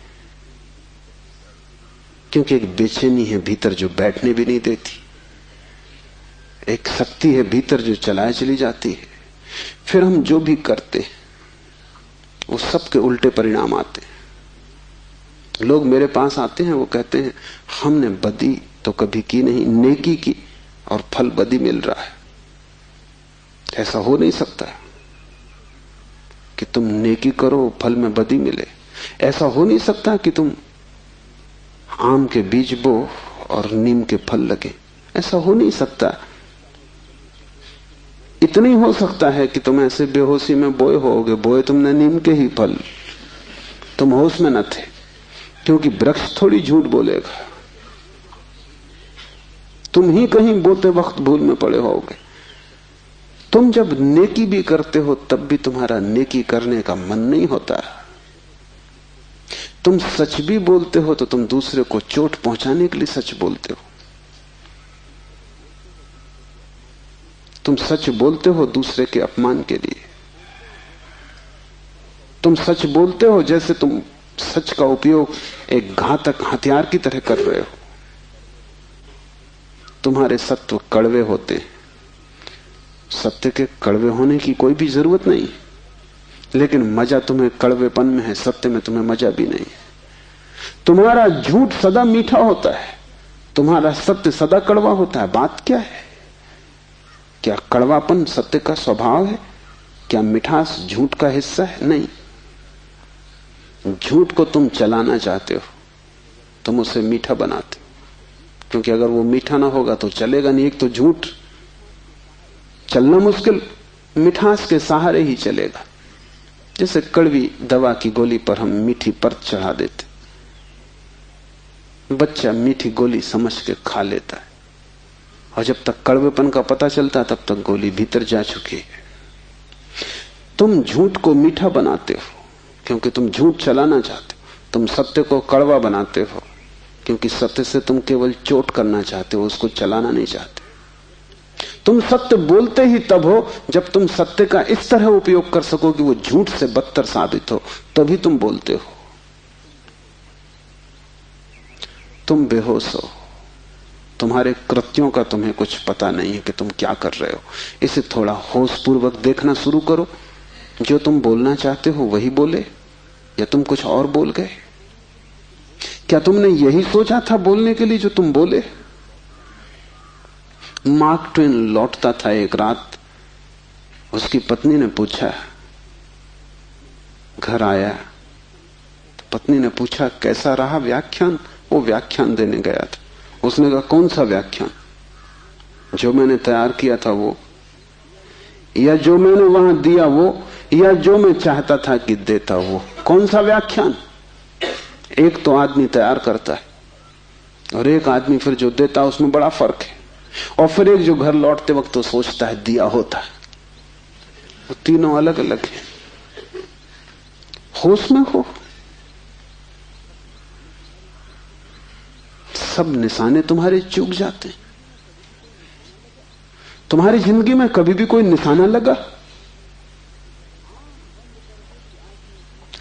आंख बंद करके भी आदमी तीर चलाता रहे तो कभी ना कभी निशाना लगेगा। मैंने सुना है कि अगर बंद घड़ी भी दीवार पर टंगी रहे तो 24 घंटे में 2 बार सही समय बताएगी। तुम्हारी जिंदगी में ऐसा भी नहीं आया कि 2 बार भी तुमने सही समय बताया होता। तुम बंद घड़ी से गए बीते। अंधेरे में भी आदमी तीर चलाता रहे तो कभी ना कभी निशान पे लग जाएगा। तुम खुली आंख से होश में प्रकाश में तीर चलाते हो, कभी निशाने पे नहीं लगता। क्या बात होगी? मुल्ला नसरुद्दीन को बड़ा शौक था हिरन की शिकार करने का। तीसरी बार जब वो शिकार करने जंगल पहुंचा और जंगल के विश्राम गृह में उसने अपना सामान रखा और तैयारी की, और जब सूटकेस खोला तो उसमें एक बड़ी फोटो रखी थी और पत्नी ने उस फोटो के नीचे लिखा था, मुल्ला हिरन इस तरह का होता है। उन्हें शिकार का शौक था लेकिन हिरन का पता नहीं था। तुम कुछ भी मार मूर के घर आ जाओगे, हिरन ठीक से फोटो देख लेना। तुम सब जगह चूक गए हो, वही तुम्हारे जीवन का दुख है। और चूकने का कुल कारण है कि तुम होश में नहीं हो। इसलिए जो भी करो होश पूर्वक करो। उठो तो भी होश पूर्वक, चलो तो भी होश पूर्वक। महावीर ने कहा है विवेक से चलो, विवेक से बैठो, विवेक से भोजन करो, विवेक से बोलो, विवेक से सो तक। महावीर से कोई पूछता है कि साधु कौन, तो महावीर ने कहा जो अमूर्छित है। और असाधु कौन, तो महावीर ने कहा जो मूर्छित है, जो सोया सोया जी रहा है वो असाधु, जो जागा जागा जी रहा है वो साधु। यही शिव कह रहे हैं, चैतन्य आत्मा। चैतन्य को बढ़ाओ,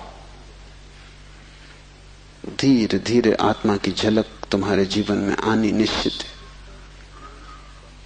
दूसरा सूत्र है ज्ञानम बंधा। ज्ञान बंध है। बड़ी हैरानी का सूत्र है। ज्ञान के बहुत अर्थ हैं। एक तो जब तक तुम इस ज्ञान से भरे हो कि मैं हूं, तब तक तुम अज्ञान में रहोगे, क्योंकि मैं अज्ञान है, अहंकार अज्ञान है। जिस दिन तुम आत्मा से भरोगे उस दिन हूंपन तो रहेगा, मैंपन नहीं रहेगा। मैं हूं, इसमें से मैं तो कट जाएगा, सिर्फ हूं रहेगा। इसे थोड़ा प्रयोग करके देखो। कभी किसी वृक्ष के नीचे शांत बैठकर खोजो कि तुम्हारे भीतर मैं कहां है। तुम कहीं भी ना पाओगे। हूं तो तुम सब जगह पाओगे, मैं तुम कहीं भी ना पाओगे। सब जगह तुम्हें अस्तित्व मिलेगा, लेकिन अस्तित्व के साथ अहंकार तुम्हें कहीं भी ना मिलेगा।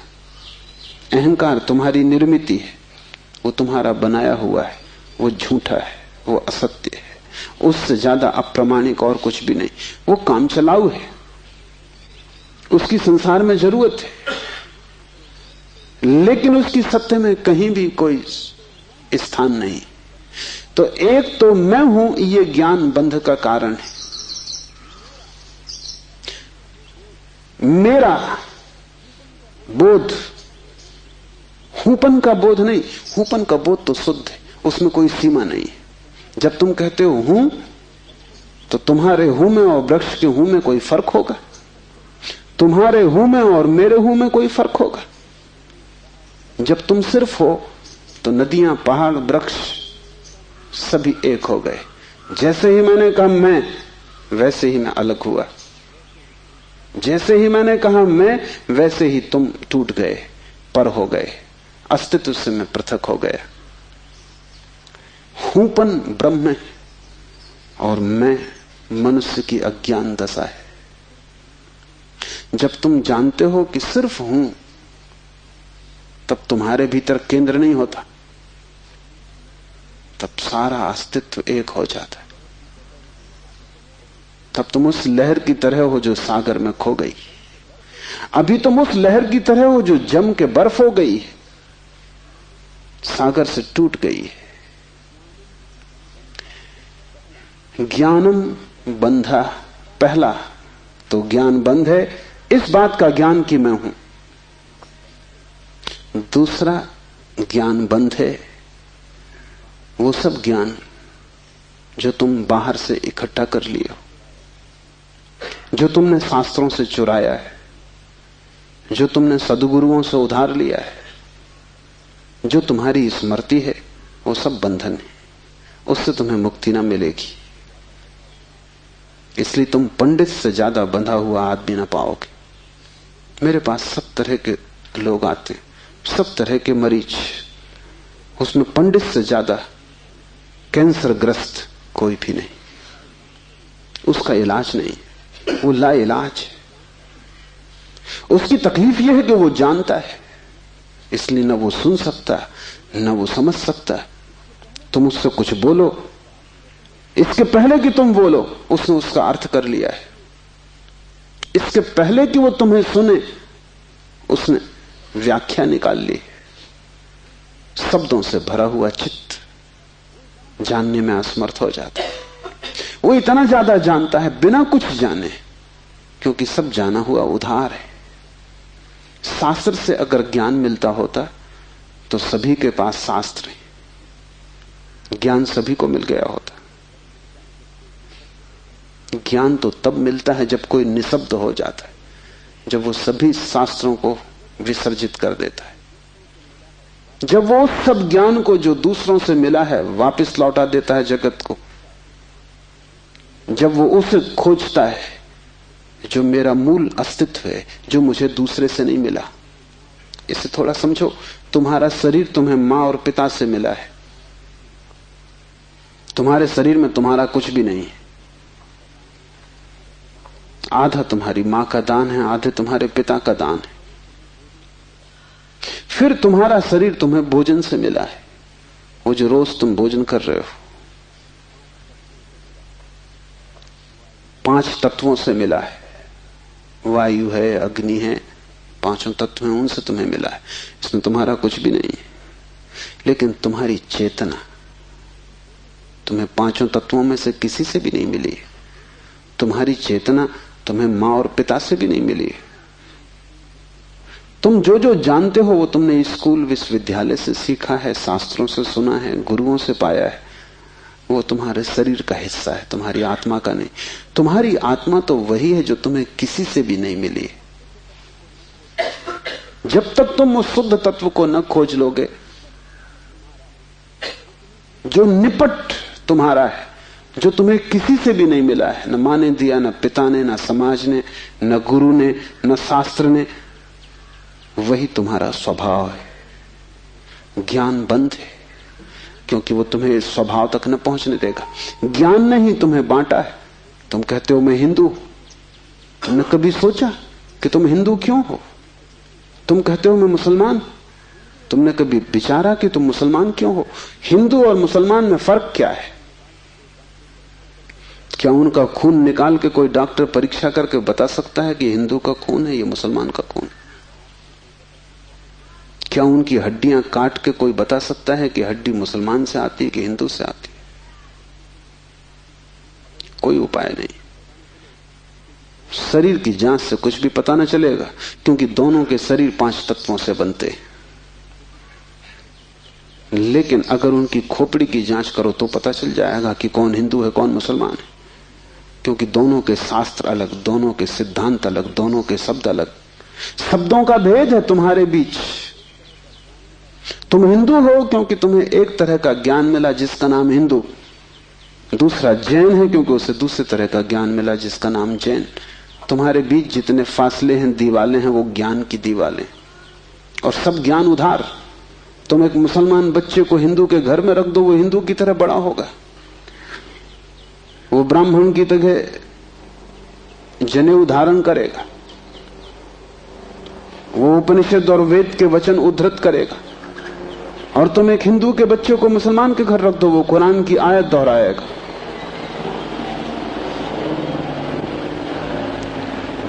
ज्ञान तुम्हें बांटता है, क्योंकि ज्ञान तुम्हारे चारों तरफ एक दीवार खींच देता है, और ज्ञान तुम्हें लड़ाता है, और ज्ञान तुम्हारे जीवन में वैमनस्य और शत्रुता पैदा करता है। थोड़ी देर को सोचो, अगर तुम्हें कुछ भी ना सिखाया जाए कि तुम हिंदू हो या मुसलमान या जैन या पारसी, तो तुम क्या करोगे? तुम बड़े होगे एक मनुष्य की भांति। तुम्हारे बीच कोई दीवार ना होगी। दुनिया में कोई 300 धर्म है, 300 कारागृह है, और हर आदमी पैदा होते से एक कारागृह या दूसरे कारागृह में डाल दिया जाता है। और पंडित पुरोहित बड़ी चेष्टा करते हैं कि बच्चे पे जल्दी से जल्दी कब्जा हो जाए। उसको वो धर्म शिक्षा कहते हैं। उससे ज्यादा अधर्म और कुछ भी नहीं है। वो उसको धर्म शिक्षा कहते हैं। 7 साल के पहले बच्चे को पकड़ लें, क्योंकि 7 साल का बच्चा अगर बड़ा हो गया तो फिर पकड़ना रोज रोज मुश्किल होता जाएगा।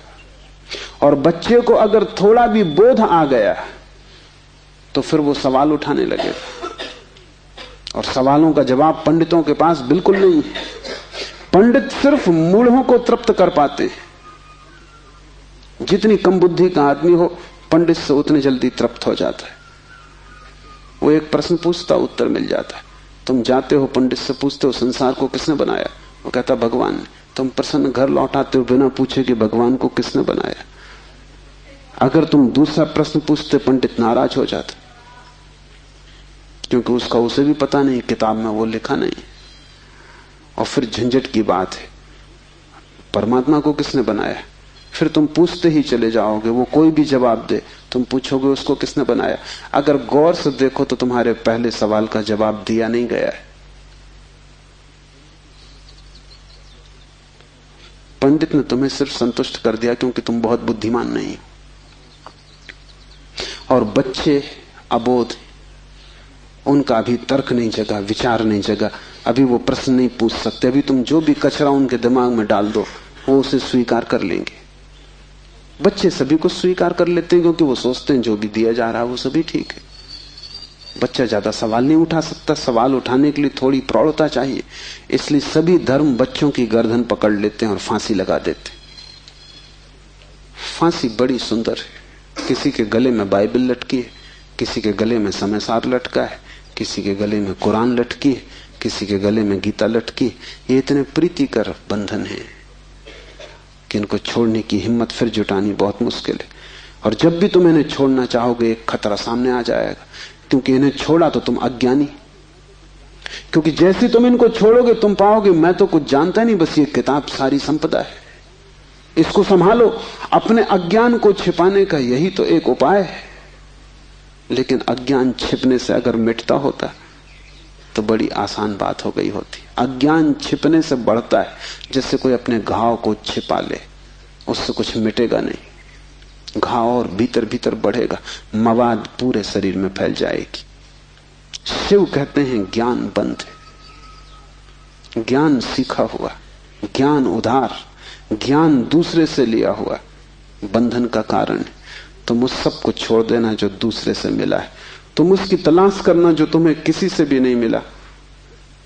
तुम उसकी खोज में निकलना, उस चेहरे की खोज में जो तुम्हारा है।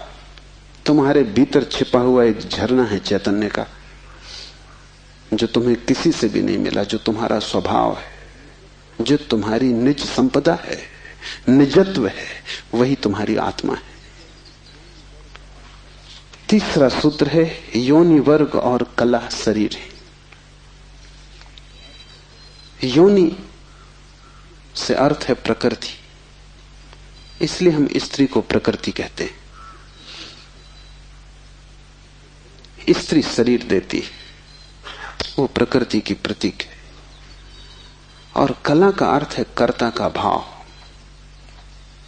एक ही कला है वो कला है संसार में उतरने की कला, और वो है कर्ता का भाव। इन दो चीजों से मिलकर तुम्हारा शरीर निर्मित होता है। तुम्हारे कर्ता का भाव, तुम्हारा अहंकार, और प्रकृति से मिला हुआ शरीर। अगर तुम्हारे भीतर कर्ता का भाव है तो तुम्हें योग्य शरीर प्रकृति देती चली जाएगी। इसी तरह तुम बार बार जन्मे हो। कभी तुम पशु थे, कभी पक्षी थे, कभी वृक्ष थे, कभी मनुष्य। तुमने जो चाहा है वो तुम्हें मिला है। तुमने जो आकांक्षा की है, तुमने जो कर्तृत्व की वासना की है, वही घट गया है। तुम्हारे कर्तृत्व की वासना घटना बन जाती है, विचार वस्तुएं बन जाते हैं। इसलिए बहुत सोच विचार के वासना करना, क्योंकि सभी वासनाएं पूरी हो जाती हैं देर अबेर।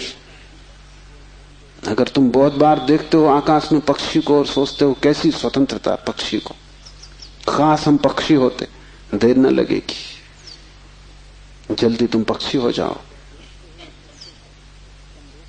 तुम अगर देखते हो एक कुत्ते को संभोग करते हुए और तुम सोचते हो कैसी स्वतंत्रता, कैसा सुख, जल्दी ही तुम कुत्ते हो जाओ। तुम जो भी वासना अपने भीतर संग्रहित करते हो वो बीज बन जाती। प्रकृति तो केवल शरीर देती है, कलाकार तो तुम ही हो, स्वयं को निर्माण करने वाले। अपने शरीर को तुमने ही बनाया है, ये कला का अर्थ है। कोई तुम्हें शरीर नहीं दे रहा है, तुम्हारी वासना ही निर्मित करती है। तुमने कभी ख्याल किया, रात तुम सोते हो तो आखिरी जो विचार होता है सोते समय, वही सुबह उठते वक्त पहला विचार होगा। रात भर तुम सोए रहे, वो बीज की तरह विचार भीतर पड़ा रहा, जो अंतिम था वो सुबह प्रथम होगा। तुम मरोगे इस शरीर से, आखिरी मरते क्षण में तुम्हारे सारे जीवन की वासना संग्रहित होकर बीज बन जाएगी। वही बीज नया गर्भ बन जाएगा। जहां से तुम मिटे वहीं से तुम फिर शुरू हो जाओगे। तुम जो भी हो ये तुम्हारा ही कृत्य है, किसी दूसरे को दोष मत देना। यहां कोई दूसरा है भी नहीं जिसको दोष दिया जा सके। ये तुम्हारे ही कर्मों का संचित फल है। तुम जो भी हो, सुंदर कुरूप, दुखी सुखी, स्त्री पुरुष, तुम जो भी हो, ये तुम्हारे ही कृत्यों का फल है। तुम ही हो कलाकार अपने जीवन के। मत कहना कि भाग्य ने बनाया है, क्योंकि वो धोखा है। उस भांति तुम जिम्मेवारी किसी और पर टाल रहे हो। मत कहना कि परमात्मा ने भेजा है। तुम परमात्मा पर जिम्मेदारी मत डालना, क्योंकि ये तरकीब है खुद के दायित्व से बचने की। इस कारागृह में तुम अपने ही कारण हो।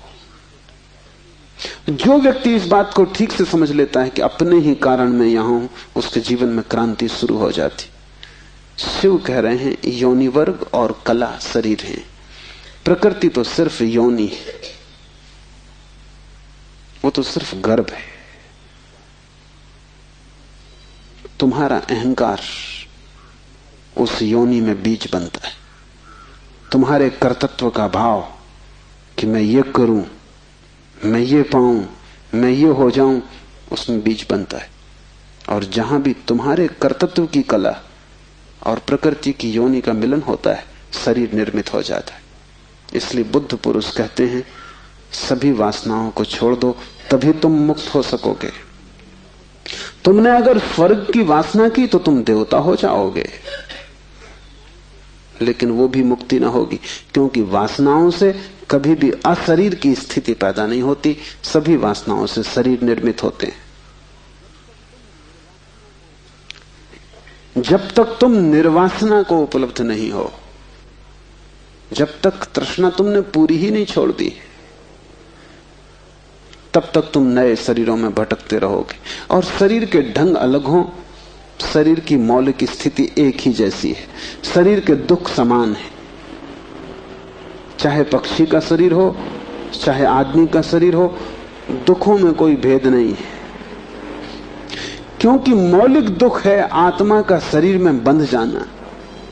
मौलिक दुख है कारागृह में प्रविष्ट हो जाना। फिर कारागृह की दीवारें वर्तुलाकार हैं कि त्रिकोण हैं कि चौकोन हैं, उससे कोई हल नहीं होता, उससे कुछ फर्क नहीं पड़ता है।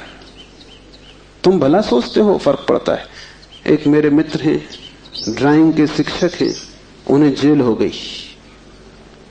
लौटे 3 साल बाद तो मैंने उनसे पूछा कैसे रहे दिन, कैसे कटे दिन। उन्होंने कहा और तो सब ठीक था, लेकिन मेरी कोठरी के कोने 90 कोण के नहीं थे। वो ड्राइंग के शिक्षक हैं, उनकी बुद्धि वो 90 कोण के नहीं थे कोठरी के कोने। उनकी असली तकलीफ 3 साल यही रही, क्योंकि उसी कोठरी में रहना और बार बार देखना वो कोना वो 90 कोण का नहीं। तो जो बात उन्होंने मुझसे कही वो ये कि तो और तो सब ठीक था, बाकी कुछ अड़चन ना थी, लेकिन कोने ठीक 90 के नहीं थे। कोने 90 के हों कि 90 के ना हो, इससे क्या बुनियादी फर्क पड़ेगा। कारागृह कारागृह, पक्षी का शरीर के आदमी का बहुत फर्क नहीं पड़ता। बंद तुम हो गए वही दुख है, बंध गए तुम वही दुख है। वासना बांधती है, वासना है रज्जु जिससे हम बंधते हैं। और ध्यान रखना तुम्हारे अतिरिक्त और कोई जिम्मेवार नहीं है। उद्धमो भैरवा, चौथा सूत्र है उद्धम ही भैरव है। उद्धम उस आध्यात्मिक प्रयास को कहते हैं जिससे तुम इस कारागृह के बाहर होने की चेष्टा करते हो। वो भैरव शब्द पारिभाषिक है। भा का अर्थ है भरण, रा का अर्थ है रवण, वा का अर्थ है वमन। भरण का अर्थ है धारण, रवण का अर्थ है संहार और वमन का अर्थ है फैलाना। भैरव का अर्थ है ब्रह्म, जो धारण किए है, जो संभाले है, जिसमें हम पैदा होंगे और जिसमें हम मिटेंगे, जो विस्तार है और जो ही संकोच बनेगा, जो सृष्टि का उद्भव है और जिसमें प्रलय होगा। मूल अस्तित्व का नाम भैरव है। शिव कहते हैं उद्धम ही भैरव है। और जिस दिन भी तुमने आध्यात्मिक जीवन की चेष्टा शुरू की, तुम भैरव होने लगे, तुम परमात्मा के साथ एक होने लगे। तुम्हारी चेष्टा की पहली किरण और तुमने सूरज की तरफ यात्रा शुरू कर दी। पहला ख्याल तुम्हारे भीतर मुक्त होने का, और ज्यादा दूर नहीं है मंजिल, क्योंकि पहला कदम करीब करीब आधी यात्रा है। उद्धम भैरव है। पाओगे देर लगेगी, मंजिल पहुंचने में समय लगेगा, लेकिन तुमने चेष्टा शुरू की और तुम्हारे भीतर बीज आरोपित हो गया कि मैं उठूं इस कारागृह के बाहर, मैं जाऊं शरीर से मुक्त हूं, मैं हटूं वासना से, मैं अब और बीज न बोऊं इस संसार को बढ़ाने के, मैं और जन्मों की आकांक्षा न करूं। तुम्हारे भीतर जैसे ही ये भाव सघन होना शुरू हुआ कि अब मैं मूर्छा को तोड़ूं और चैतन्य बनूं, वैसे ही तुम भैरव होने लगे, वैसे ही तुम ब्रह्म के साथ एक होने लगे। क्योंकि वस्तुतः तो तुम एक हो ही, सिर्फ तुम्हें स्मरण आ जाए। मूलतः तो तुम एक हो ही, तुम उसी सागर के झरने हो, तुम उसी सूरज की किरण हो, तुम उसी महाआकाश के एक छोटे से खंड हो। पर तुम्हें स्मरण आना शुरू हो जाए और दीवारें विसर्जित होने लगे तो तुम उस महाआकाश के साथ एक हो जाओगे। उद्धम भैरव है। बड़ी सघन चेष्टा करनी जरूरी है, क्योंकि नींद गहरी है। तोड़ोगे सतत तो ही टूट पाएगी, आलस्य करोगे संभव नहीं होगा। आज तोड़ोगे कल फिर बना लोगे तो फिर भटकते रहोगे। एक हाथ से तोड़ोगे दूसरे से बनाते जाओगे तो श्रम व्यर्थ होगा।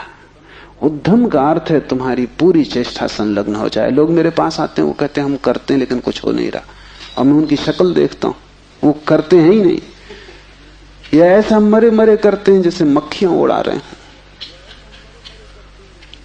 उनके करने में कोई प्राण नहीं है, इसलिए नहीं होता। लेकिन वो आते ऐसे हैं जैसे कि वो परमात्मा पर कोई बड़ी कृपा कर रहे हैं कि करते हैं और नहीं हो रहा। तो शिकायत लेके आए कि कहीं कुछ गड़बड़ हो रही, कहीं कोई अन्याय हो रहा है, कि दूसरों को हो रहा है, हमें नहीं हो रहा। इस जगत में अन्याय होता ही नहीं। इस जगत में जो भी होता है न्याय है, क्योंकि यहां कोई आदमी नहीं बैठा है न्याय अन्याय करने को। जगत में तो नियम है, उन्हीं नियमों का नाम धर्म है। तुम अगर इस क्षेत्र से चले गिरोगे, टांग टूट जाएगी, तो तुम जाके अदालत में ये नहीं कहोगे कि गुरुत्वाकर्षण के कानून पर एक मुकदमा चलाता हूं। तो अदालत कहेगी तुम तिरछे मत चलते, गुरुत्वाकर्षण तुम्हें गिराने में उत्सुक नहीं है, न तुम्हें संभालने में उत्सुक है। तुम जब सीधे सीधे चलते हो वही तुम्हें संभालता है, जब तुम तिरछे चलते हो वही तुम्हें गिराता है। न गिराने की उसकी कोई आकांक्षा है, न संभालने की। तटस्थ है जगत का नियम। उस तटस्थ नियम का नाम धर्म है। उसको हिंदुओं ने रित कहा है। वो परम नियम है। वो तुम्हारी तरफ पक्षपात नहीं करता कि किसी को गिरा दे, किसी को उठा दे। तुम जैसे ही ठीक चलने लगते हो वो तुम्हें संभालता है। तुम गिरना चाहते हो वो तुम्हें गिराता है। वो हर हालत में उपलब्ध है। तुम जैसा भी उसका उपयोग करना चाहते हो वो तुम्हें खुला है, उसके द्वार बंद नहीं है। तुम सिर ठोकना चाहते हो दरवाजे से, सिर ठोक लो। तुम दरवाजा खोल के भीतर जाना चाहते हो, भीतर चले जाओ। वो तटस्थ है। उद्यम भैरव है। महान श्रम चाहिए। उद्यम का अर्थ है प्रगाढ़ श्रम। तुम्हारी समग्रता लग जाए श्रम में, उसका नाम उद्यम है। और तब देर न लगी कि तुम्हारे भैरव हो जाने में। शक्ति चक्र के संधान से विश्व का संहार हो जाता है, 5वां सूत्र है। और अगर तुमने ठीक उद्यम किया, अगर तुमने अपनी संपूर्ण ऊर्जा को संलग्न कर दिया चेष्टा में, सत्य की खोज, परमात्मा की खोज या आत्मा की खोज में, तो तुम्हारे भीतर जो शक्ति का चक्र है वो पूर्ण हो जाता है। अभी तुम्हारे भीतर शक्ति का चक्र पूर्ण नहीं है, कटा बटा है। वैज्ञानिक कहते हैं कि बुद्धिमान से बुद्धिमान आदमी भी अपनी 15% से ज्यादा प्रतिभा का उपयोग नहीं करता। 85% प्रतिभा ऐसे ही सड़ जाती। ये तो बुद्धिमान आदमी की बात है। बुद्धू का क्या हिसाब, वो तो शायद करते ही नहीं।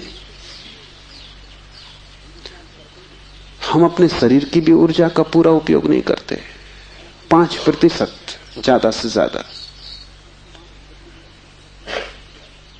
तो अगर हम मंदे मंदे जीते, अगर हमारा दिया टिमटिमाता टिमटिमाता लगता है, तो कसूर किसका है? तुम जीते ही नहीं पूरी तरह। जैसे तुम जीने से भी भयभीत हो कि लपट कहीं जोर से ना आ जाए। तुम डरे डरे हो, तुम कपते कपते जीते हो। तो फिर शक्ति का जो चक्र है तुम्हारे भीतर वो पूरा नहीं हो पाता। तो तुम्हारी गाड़ी ऐसे चलती जैसे कभी कार को तुमने देखा हो, पेट्रोल कभी आता कभी नहीं आता, कभी कचरा आता, तो कार ऐसे चलती जैसे हिचकी खा रही हो। बस ऐसा तुम्हारा जीवन है, हिचकी खाते तुम चलते हो। जरा जरा सी शक्ति के खंड खंड आते हैं, अखंड शक्ति नहीं हो पाती। जिस चीज में भी तुम अपनी पूरी शक्ति लगा दोगे, वो कोई भी हो चीज, अगर तुम चित्र बनाते हो और चित्रकार हो और तुमने अपनी पूरी शक्ति को चित्र बनाने में लगा दिया, पूरी कि रत्ती भर बाकी ना बची, तो तुम वहीं से मुक्त हो जाओगे, क्योंकि वही उद्यम पूर्ण होते ही भैरव हो जाता है। अगर तुम एक मूर्तिकार हो, तुमने सब कुछ मूर्ति में समाहित कर दिया कि मूर्ति बनाते समय तुम ना बचे, बस मूर्ति ही बची, तो शक्ति का चक्र पूरा हो जाता है। जब तुम पूरी शक्ति को निमज्जित करते हो किसी भी कृत्य में, वही ध्यान हो जाता है। भैरव निकट, मंदिर पास आ गया। 5वां सूत्र है, शक्ति चक्र के संधान से विश्व का संहार हो जाता है। और जब भी तुम्हारी शक्ति का चक्र पूरा होता है, टोटल, समग्र, अंश अंश नहीं, पूर्ण, उसी क्षण तुम्हारे लिए विश्व समाप्त हो गया। तुम्हारे लिए फिर कोई संसार नहीं। तुम परमात्मा हो गए, तुम भैरव हो गए, तुम मुक्त हो। फिर तुम्हारे लिए न कोई बंधन है, न कोई शरीर है, न कोई संसार है। पूर्ण शक्ति का प्रयोग स्मरण रखना, इस समाधि साधना शिविर में अगर तुमने पूरी शक्ति को लगाया, ऐसे ही ऊपर ऊपर नहीं ध्यान किए, पूरी शक्ति लगा दी, तो तुम अनुभव करोगे कि जिस क्षण शक्ति पूरी लग जाएगी उसी क्षण, फिर क्षण भर की देर नहीं लगती, अचानक संसार खो जाता है, परमात्मा सामने आ जाता है। तुम्हारी शक्ति का पूरा लग जाना ही तुम्हारे जीवन की क्रांति हो जाती, फिर संसार की तरफ पीठ, परमात्मा की तरफ मुंह हो जाता है। इसकी तुम्हें एक झलक भी मिल जाए तो फिर तुम वही ना हो सकोगे जो तुम पहले थे। उसकी एक झलक काफी, फिर तुम्हारा जीवन उसी यात्रा में संलग्न हो जाए। तो ध्यान रखना, यहां पूरा अपने को डुबाना तो ही कुछ हो सकेगा। अगर तुमने थोड़ा भी अपने को बचाया तो तुम्हारा श्रम व्यर्थ है। जब तक श्रम उद्यम ना बन जाए, पूर्ण टोटल एफर्ट ना बन जाए, तब तक भैरव की उपलब्धि नहीं। आज इतना ही।